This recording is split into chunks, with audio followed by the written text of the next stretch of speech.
Happy halfway to Halloween. This week, we are going to be catching you up on all of the Mickey's Not So Scary Halloween Party news that dropped today and answering all of your listener questions. Let's get right into it.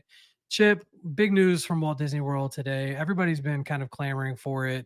We got this news a little earlier last year, so people were starting to theorize that Mickey's Not So Scary Halloween Party wasn't happening. There were viral videos on TikTok. There were people were losing their minds. And that was just last Friday, I think. So we've got big announcements. Mickey's Not So Scary Halloween Party is going to start even earlier than last year. It's going to start August 9th and run through Halloween. Last year, if you remember, it started August 11th. Chip, I think you and I are in the same boat here that August, like the first or second week of August, is too early for Halloween stuff. In my opinion, Chip, what do you think?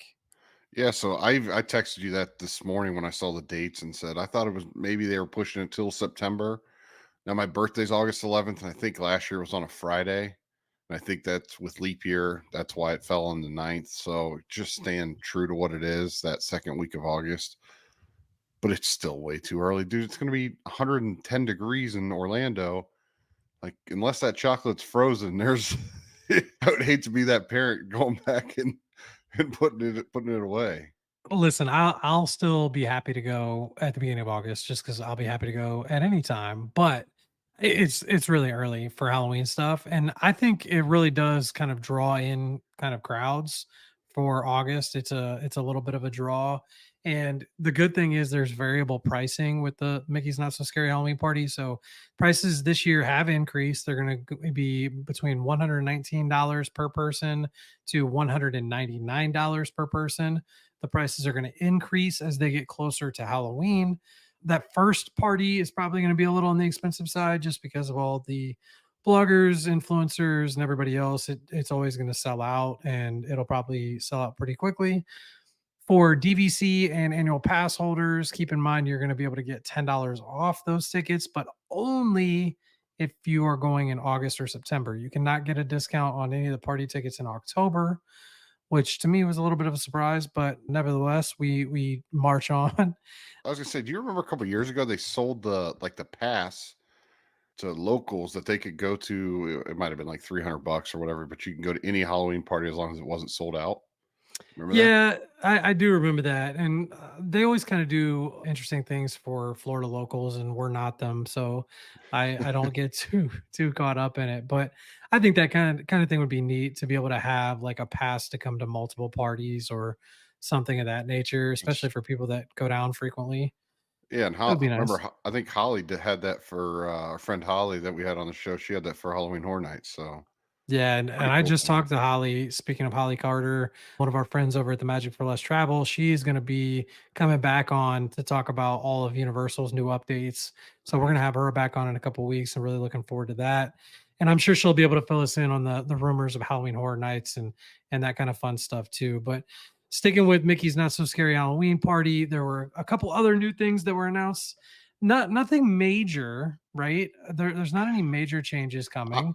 the big thing they're bringing back is in the Haunted Mansion, the live characters, and then the same thing in Pirates of the Caribbean. Isn't that what I read? That the one guy's going to be standing over the bridge talking to the. And I've seen videos of that. It is funny. I Yeah, like like that. I mean, I think that that's cool, like the little subtle touches on the rides, but it's not anything huge. The big change, and I would call it big for families and parents, is the first Boo to You parade is going to be 1 hour earlier at 8:15. So it previously Oh started at 9:15, and 8:15 to me is a really welcomed change. Chip, you didn't do the Halloween party last year, right? no, which that leads me to my next question. What time does the party officially start then? The party officially starts at 7. Okay. You can get in at 4, and this is assuming that they go based on years past, but you can get in at 4, party will officially start at 7, that's when they'll kick everybody else out. First parade will be at 8:15, and I think that's a big deal. When we went last year, one of our biggest complaints was trying to keep the kids out until, later hours. The first parade being at 9:15 was always the more popular one, and then your kids are zonked, right? Like you finish that first parade and you're basically done. So when it starts at 7 and you watch like the Sanderson sisters or the opening show, you maybe go meet a character or do a ride or do a trick or treat spot. You have to come back to get a parade slot. You do the parade and the party's basically over if you've got little kids at that point. So to me, 8:15 is a good opportunity for parents and kids with, parents with kids and little ones. And it also, I think, takes the pressure off of hopefully Jack and Sally and some of the other popular characters. Oh yeah, good call. So if, yeah, if you can skip that first parade, that'll be the most popular one. Then you maybe not are not gonna have to wait the 4 hours for Jack and Sally, or I think we waited like an hour and 15 minutes for Prince, Eric, and Ariel. I think we just got unlucky that night, but the characters the characters are at Mickey's Not So Scary Halloween Party are very, very popular. I tend to think the trick or treating is not as fit, but it's going to be back this year. And as Chip said, in August, it'll probably be melted and everything else, but it's free candy for the kids and they enjoy it. And I think Beyond, the one thing with that is if you're gonna go trick or treating, that's the big thing you wanna do. Like my wife grew up on a farm. She didn't grow up trick or treating, so she would have loved this. Bring an extra bag because the bag they give you, honestly, if you go through 2 different trick or treat stations, it's full. And because they're just going double hand scoops and dumping it in there. they're So giving you a good amount of stuff, that's for sure. yeah, and so just if that's one of your priorities, bring an extra bag and put it in there like you're taking like we take a break on our trick or treat and stop at home and unload. So that's a big tip. Yeah, absolutely. If you don't have like great trick or treating wherever you live, it's a very, very fun opportunity to do that. And you can certainly dress up. I think doing costumes and family costumes is encouraged. There are some loose restrictions. You can't have dresses that touch the ground, can't have anything that looks like it would be a real weapon, nothing sharp, no like scary masks, nothing that can scare kids, anything like that. But I think the closest that I saw was the zombie guy from the Sanderson sisters movie. Why is the name of it escaping me? Hocus Oh, Pocus. The zombie guy. I saw yeah. him, and he had a great. I mean, it was a great costume, but I think that's like the borderline in terms of where they would say it's a little too scary for little kids. So keep those things in mind, but definitely, have costumes, get a Taylor Joel dress, and then, get some characters. You get a lot of really low wait times on rides and things like that. But we'll talk more about the party as we get a little bit closer. And we've also got some questions about it later here in the show. Be careful with costumes in August. That's for sure. It's going to be hot. The new dance party is going to be inspired by the new Descendants movie that premieres in July. I don't get the Descendants hype, but I get them promoting it because there is going to be a new movie. The big thing is that they're going to keep the Disney Junior Dance Party at Cosmic Rays, which is a Okay, huge hit for little kids. yeah. So I think that's awesome.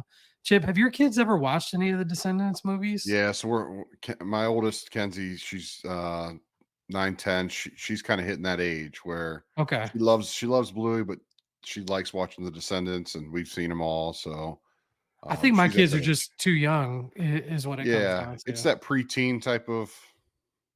She's starting to get there. So It's what we were watching on like the Disney Channel original movies, I guess. oh It's that yeah, generation's version. yeah. With Smart House and Xenon of the 21st 21st century, century, yeah. Zetus Lapidus. Anyway, Brink, moving on. Brink. Yes, Johnny Tsunami. Now that we've aged ourselves. The other new stuff is there's going to be new outfits for Mickey. Nothing crazy, but they do look very cool. Bruno is going to be making his character meet appearance with Mirabelle, so that'll be a fun new character meet. There's some merch teasers that were posted. You can check those out on our website, adventuresofatdisneydad.com. Some spirit jerseys, kind of the normal stuff, new ears, new mugs, new Loungefly. pins, new lounge fly. Kind of what you would expect. Very cool colors. I think I like the spirit jersey a lot. And then Chip, I know you're going to love this. And I specifically didn't mention it to you because I wanted you to think I was going to skip it. The Disney Treasure got a little teaser for its bar slash parlor based on the Haunted Mansion. And Chip, it was just a little bit of a tease, right? It's just some artwork and a little bit of an aquarium, but it looked really, really, really cool. What did you think as a huge Disney Cruise Line fan and a Haunted Mansion fan. What did you think in general? Yeah, so the first thing I noticed is it looks like it's going to be in the same area as Hyperspace Lounge is. It looks a little small, but I like that it's bringing its own haunted mansion to the cruise. I think that was my initial thing because I'm like looking at the characters that they're using. I'm like, I don't remember them in a haunted mansion. Maybe they are. Maybe I'm just not an expert on that. But it was like, oh, they're bringing a haunted ship kind of feel. I really liked it because I also got a little bit of the vibes for the 20 Leagues Under the Sea. Maybe there's going to be a little bit of a correlation there. I don't know, but I was fired up. I sent it to you and you didn't respond, so I wondered what was up with that. I specifically ignored you because I wanted you to think that I was gonna ignore it on the show, but you gotta have a little bit of a teaser for Disney Cruise Line, so we very much appreciated that, and it is a fun little update there. Before we get into our listener questions, I do want to mention that the easiest way to support everything we do on the podcast, our website, the newsletter is to book a trip with us. Our travel agent services are completely free. I am a travel agent with the Magic for Less Travel. Any opportunity you have to book your trip through us, we greatly appreciate it. It supports our business and it costs you absolutely nothing. So we very much appreciate your support. That said, let's jump into the listener questions for the week. Chip, we had a really fun question from Jarrett, and I specifically asked him when he was messaging me on Instagram that I wanted to talk about this on the podcast because it really hits home for what you and I really started this show for. Yeah. And he mentioned that he is an expert in planning adults' trips to Walt Disney World. But for the first time, he's got his sister and his niece. His niece is 3 years old. He's never taken young kids to Disney before, and he wanted to know what our tips and tricks and advice for him is. He also mentioned he needs a Cinderella's Royal Table reservation. They're going in June, and his niece is really into princesses. So this to me is, I think it's a really great example of what I typically see from guests at the Magic for Less and all of our listeners on the show. They've got little kids, they're going for the first time or haven't been a lot, and they're looking for some advice. So Chip, generally, let's just, what are your thoughts and your overview for somebody that's in this situation? So the first thing is like for the Cinderella's Royal Table is check daily. I know we recommend using Thrill Data, however you want to pronounce it. Put in for that reservation. I know there's a couple other websites that'll do that. That'll find your reservation for you.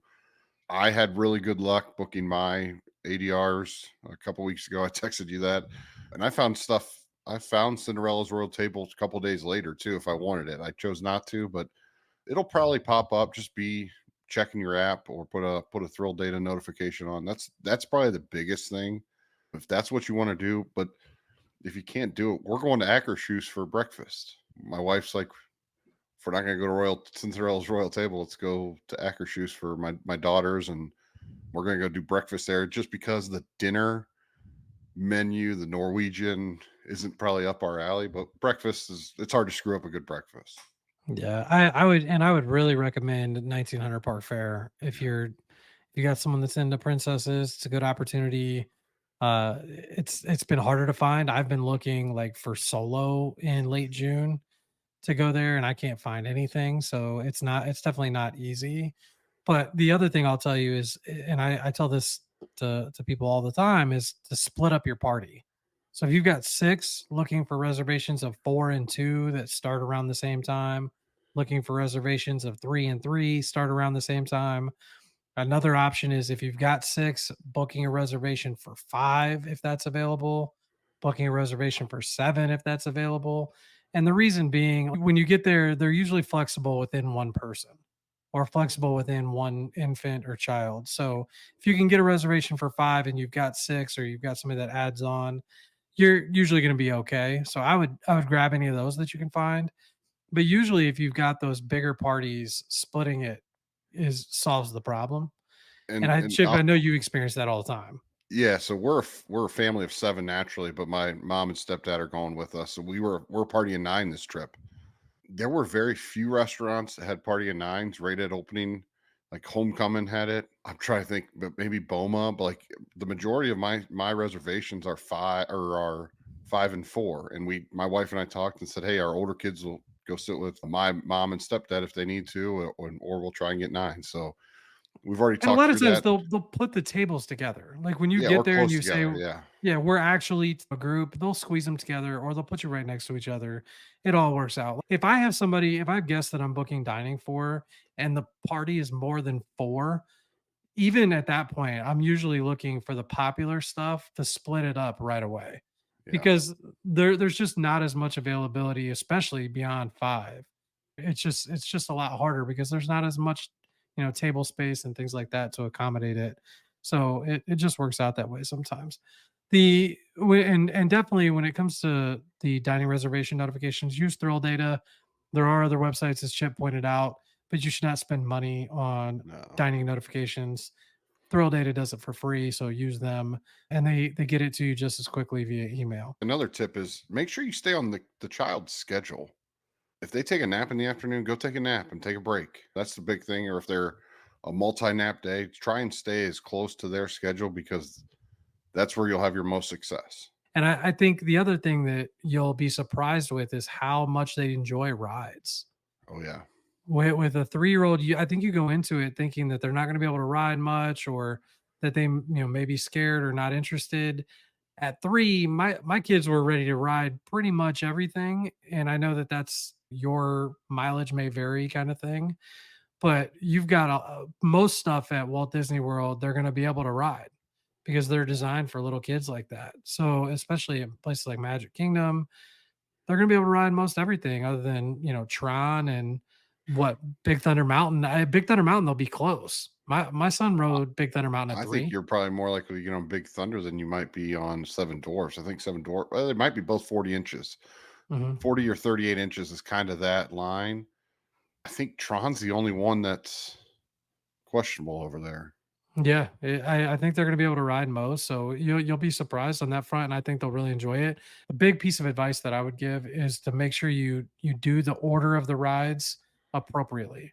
Yeah. So try riding Barnstormer first, or try riding, well, Slinky Dog Dash is a great one to start out with. Ride those rides before you're jumping into Big Thunder Mountain and Seven Dwarfs Mine Train, Yeah. because you need to progress, in a logical way with a little kid. Don't go trying to ride Tower of Terror And right I right I off would the jump. honestly, I think the big one, I would stay away from Space Mountain just from the fact you don't sit next to the child. I still haven't let my kids ride Space Mountain, so I, Yeah, I agree with that 100%. I think that's the big one. Make sure they ride the People Mover. It's the best ride at Walt Disney World. And the big thing too, when you get somebody that has little kids that love princesses, make sure you prioritize Epcot. I think that often gets overlooked or becomes secondary to making sure they experience everything at Magic Kingdom.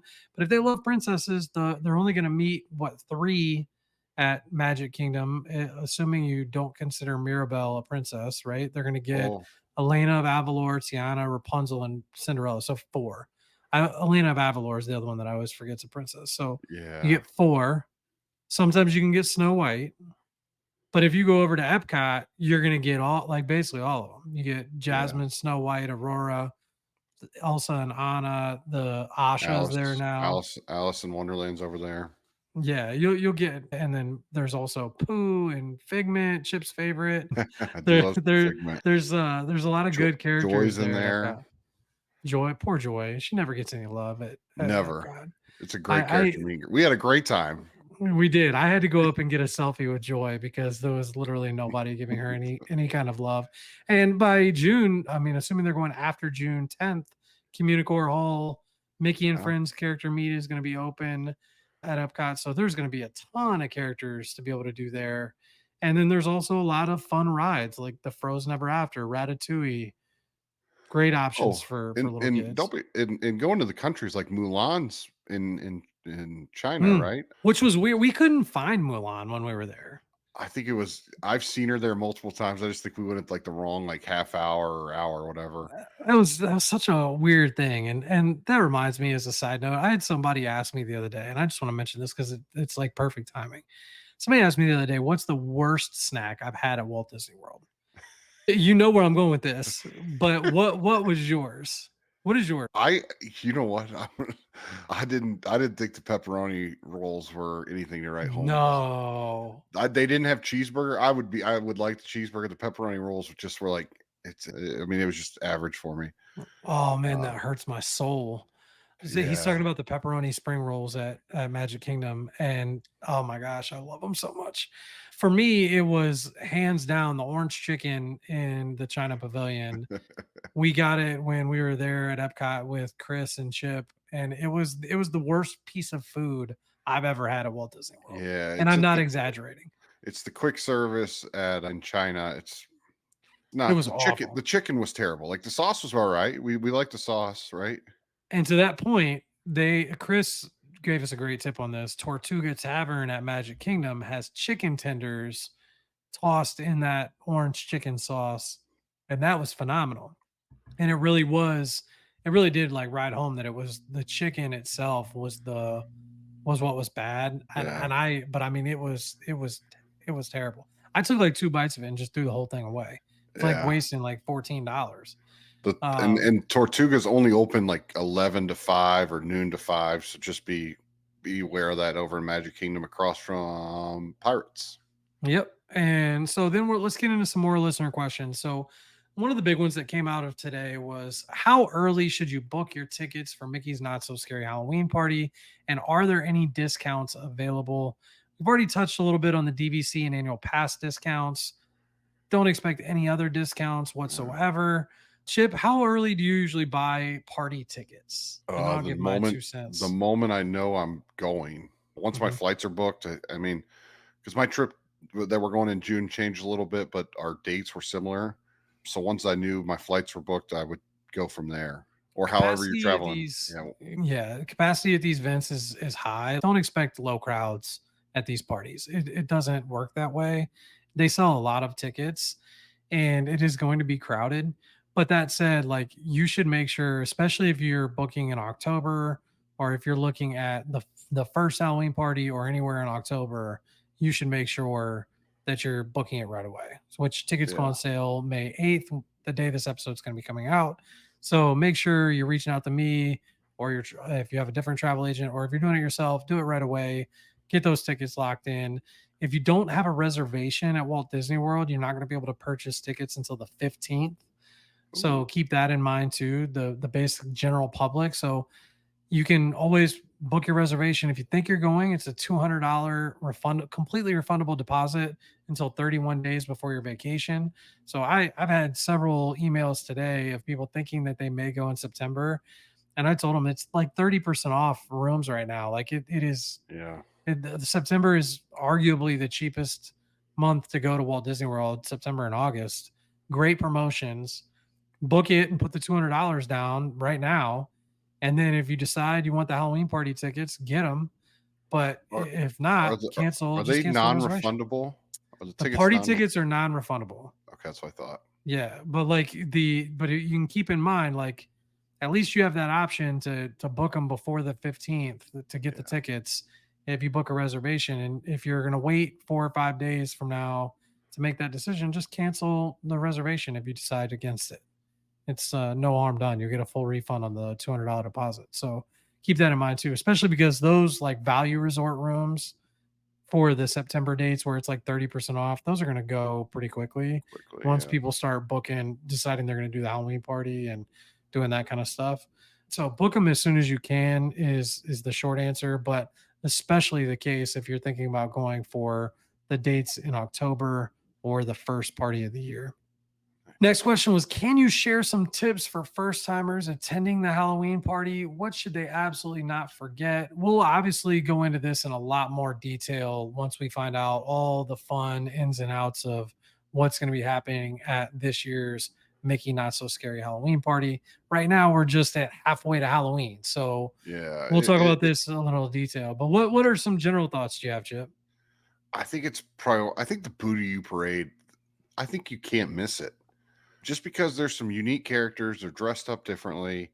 I think that's the big one. Other than that, I mean, it's whatever you want to do. If you're a character person, go see the character. If you want to trick or treat, and I know where our next question is going to go to, and I don't think that's a priority in my opinion, but I just do whatever you want to do, whatever you prioritize. I think that's if it's the Sanderson sisters stage show, yeah, the stage show, the fireworks, whatever you guys value and you think you get out of your money. I think that's the biggest thing.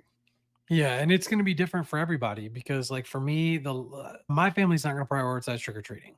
That's an easy one. We're not gonna waste time doing the Mine trick or would. treating lines. Yeah, well, and that's what I'm saying. So it's completely different, like based on your experience, because those trick or treating lines are not short, and they do move fast. You get a lot of candy, but they're not short. So it really comes down to like, what do you want to spend your time doing?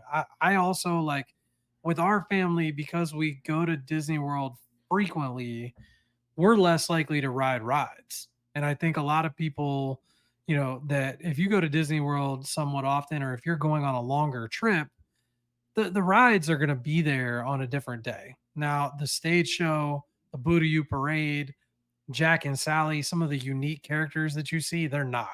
So to me, prioritize the stuff that you can't get on a normal park day or on a different trip. Those are the things you should be trying to prioritize. But I would also tell you, be very, very realistic. And I talked about this in our newsletter today. Be very realistic about what your kids can handle. This is a long day. Like we last year, we did a pool day the first half of the day at Animal Kingdom Lodge, and then we went to the party in the evening. It is a full day. This is like for your kids. You're gonna be out late at night. One thing I will mention too is like the fireworks to me is not like all that special. I feel that way about the Christmas party also. I would much rather watch Happily Ever After, but I'm a Happily Ever After stan, so that's a little bit different. But the fireworks, I think, are something that's skippable so that you can try and do some of the other things while you're doing it. But keep your expectations in check for how late your kids are going to be able to go, how quickly you're going to be able to get some of this stuff done, because you'll be in for a reality check very quickly. I mean, I Yeah. think Chip, remember we talked about it last year. We went straight to Jack and Sally when it opened. And I think it was actually technically before the party opened. So after 4 p.m., but before the 7 p.m. start. I And think it the was like Jack and Sally line was six like o'clock. 3 or Yeah. 4 hours. Yeah. I think he texted me like 6 o'clock and said, dude, the line is 3 hours and it hasn't even started yet. It was absolutely insane. So like the one thing that my kids wanted to do was meet Jack and Sally, and it was scrapped right from the get go because we were For not the going to spend Christmas three party. hours. Yeah, and at the Christmas party, I met them with no line at all. So it's weird. So keep those things in mind. But we're gonna talk a lot more about the Halloween party as we get closer to August, which is going to be a little crazy because we're going to be deep diving Halloween in August, not just It's halfway to crazy. Halloween. The next question was, what are the best dining options during Mickey's Not So Scary Halloween party? Are there special menus or themed foods that guests should try? Chip, I do want to mention really quickly there are going to be fireworks dessert parties available. Those are going to be an additional cost on top of the party ticket. So keep that in mind. And this really goes to like how crowded these things are. They're still just as crowded as a normal happily ever after that you would be inclined to want a VIP Yeah. area to have a place to sit to watch the fireworks. But that said, I think Casey's is open, Tony's Town Square is open, Cinderella's Royal Table is Cosmic going to be Ray. open. Yeah, Cosmic Rays will have the funky menu. Last year they did the burger, like the all blacked out burger. They'll They're the have some ones that fun stuff once it gets they do closer. they do the more of the thing, and that's kind of where I was saying last in the last question is the dining. It could be hit or miss depending on what you like. My recommendation, probably Matt's, is go eat in away from the park before you go in. Enjoy maybe going to Steakhouse 71 or going over and eating at Grand Flow Cafe or getting a quick service at your resort, whatever it is, just eat before you get there because you got to think everybody else is going to be eating at some point. You might as well be ahead of the game, and you can pick up a snack, get some popcorn, whatever, or maybe get the cupcake of whatever whatever they're having. But don't be afraid to just avoid that eating there because Yeah, I would. it's There's no the way I would. You can't waste your time on a table service. Like sitting down to Cinderella's Royal Table, like you can do that a different day. There's no way I would recommend. And Chip, you certainly wouldn't either. Sitting down for that kind of a restaurant. I don't think Be Our Guest is going to be open. I need to confirm that. One other thing I didn't touch on in the news, and this was really interesting because it was a stealth edit. Did you see this, Chip? I think I talked about it on Instagram. They did announce yeah. initially that Tiana's Bayou Adventure would be open and available during the party. It was in the My Disney Experience app. It was on the website. I posted a screenshot of it at Adventures of a Disney Dad on Instagram. If you're not following, check that out. But the Disney, like an hour later, removed it. Yeah, I saw I don't that. know what to make of that, man. Like the June 9th through 11th is the media previews for Tiana's Bio Adventure. I There's no way they're gonna wait until like late August, right? I think that they're gonna do like a virtual queue, my guess is. Like they would like an after hours, extended evening hours type of thing where at 6 o'clock you can join the virtual queue. So but the other thing was I don't think because they haven't announced the date, they don't want to say, oh, it's definitely gonna be open where maybe something there's a malfunction between now and then that they don't want to say it's open and it's not open. So Well, and the weird part is like I would think that since they had it already ready, the virtual queue language would have been in there if they were going to do that. But yeah. this is all speculation. Who knows? Tiana's is going to open. It's going to open sometime in the next few months. But I like the timing of all of it is bizarre to me, and I get a lot of DMs on Instagram about Tiana's and when it's going to open and people speculating. And the biggest thing that I think we've talked about that's odd is if you look at media previews June 9th through the 11th, if they were to do cast member previews, DVC previews, and annual pass holder previews for the next 3 weeks, that puts them opening July 4th, which I just don't think is logical. I can't, they Yeah. don't need to draw crowds. It's already going to be insanely crowded. I can't see them opening it in the week around July 4th. That just doesn't make sense to me. But they know much better than I do, and we'll find out whenever we find out and keep everybody informed. But I did find that stealth edit to be a little interesting. Like, are they really going to drag this thing out until, after the first party and sometime in August? Well, Yeah. I sure hope I not. hope not. I hope not. Yeah. So let's talk the last question we've got here, Chip. For families traveling with young children, how scary is Mickey's Not So Scary Halloween Party? And what are some of the kid friendly activities? I think the scariest part, and my kids would think it's scary, is the headless horseman at the beginning of the parade. I think it's awesome, but my kids would be like, "This isn't like they would freak out about." That's probably the only thing that I would say is truly scary, unless you don't like Clarabelle the cow. I mean, Chip, that's it's so funny that you say that. My son was watching the Boo to You parade on YouTube on the TV this morning, and my wife walked in the room and sees the headless horseman at the beginning. And she specifically said, "It is funny that it's not so scary." And they started off with the headless horseman.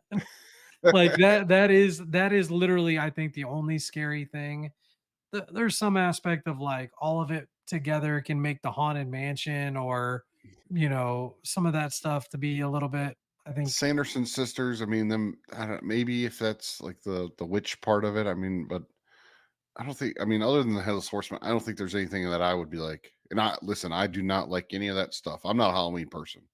I go trick or treating, and that's about it. Because I'm a scaredy cat. So the headless horseman, I think is sweet. Other than that, like I'm not.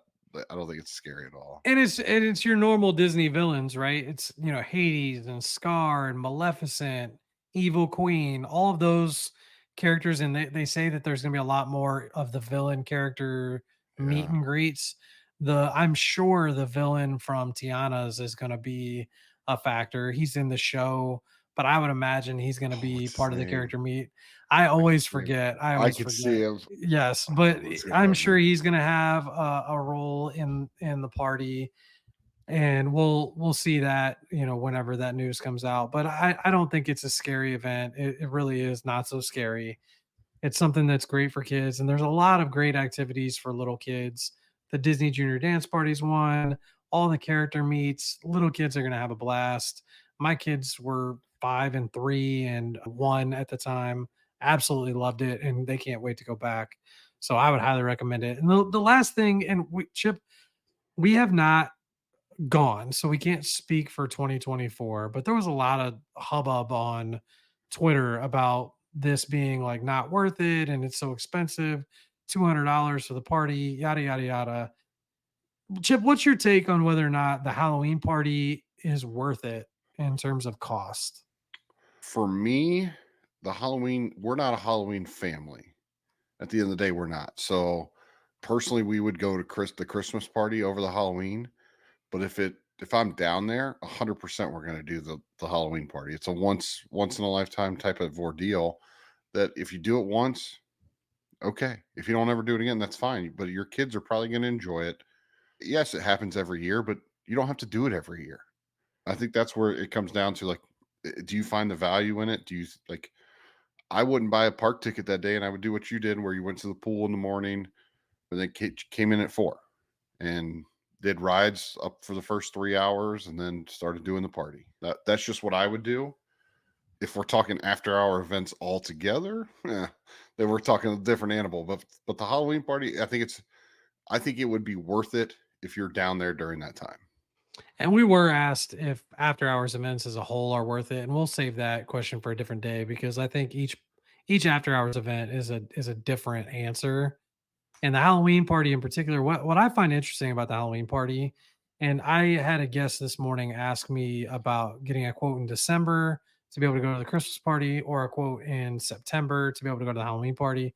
And the difference for the same number of days, same number of tickets was like 900 bucks cheaper to go in September versus the first week in December. First week in December is not the most expensive either. So, to be able to save like $900, you like that covers your tickets for a family of 4 right there. So, just going in September is a good opportunity to save money in other areas, tickets, resort, things like that. Flights are going to be cheaper. So, you have other savings where it all kind of evens out. And the other benefit of doing the party is that you're removing a day of tickets that you would Yeah. probably normally purchase. So if you're going on a 6-day vacation, instead of buying 4 days of park tickets, you're going to buy three, which is going to save you a little over $100 per person anyway. Yeah. So, the net is probably 80 bucks a person difference. And I think it's absolutely worth it. Now, would I plan an entire vacation to go just for the Halloween party? Probably not. I'm planning the Walt Disney World vacation in September for all the other reasons we talked about. The Yeah. weather's getting cooler, it's cheaper. There's like great promotions and discounts, 35% off all over the place. The flights are cheaper. It's easier to take your kids out of school for, we try to do, we'll take the kids out on Friday and Monday so that we leave like Thursday, come back Monday, kids are back in school Tuesday. They basically missed 2 or 3 days of school. Great opportunity there. So keep those things in mind. But I absolutely think it's worth it. I think it's ridiculous to say that it's so, like everything right now in the world is expensive. Like that's Yeah. I just the mean, world. Unfortunately, that's the world we live in. Like you could talk about the economy, you could talk about the politics, you talk about all those things. But the reality is like it's a really they give you a lot of value. They give you a lot of entertainment for, what, 6, 7, 8 hours of your time because you get in at 4 o'clock. So there's a lot of good stuff there. So and I'm I not. would also like the last thing I'll finish with is if you're going to go in August, go. Like as a Mhm. teacher, that might be my only time where I can go is in August. Now I coach football and you've seen my schedule and pretty much my summer's booked up, so I can't go. But if I could, I would go in August before school started. If our trip fell on that part. So I think I agree with you. Don't plan it just because if it falls in there, go do it. Yeah, absolutely. And that's going to wrap it up for our episode this week. We really appreciate you listening and always appreciate the support. If you have a moment, you could like, rate, review the podcast on whatever platform you prefer. We would greatly appreciate it. You can find us for any questions, comments, or suggestions on Instagram. I am at Adventures of a Disney Dad. Chip, where can people find you? At Robinson Dad Life on Instagram. And as always, if you're interested in having me assist you in planning your next Universal or Disney vacation, please feel free to reach out. All the links to get a free quote are in the show notes. Our services are completely free to you, and we would love to help you plan your next dream Walt Disney World or Universal Orlando vacation. And with that, we will see you in the parks. We'll see you when we see you.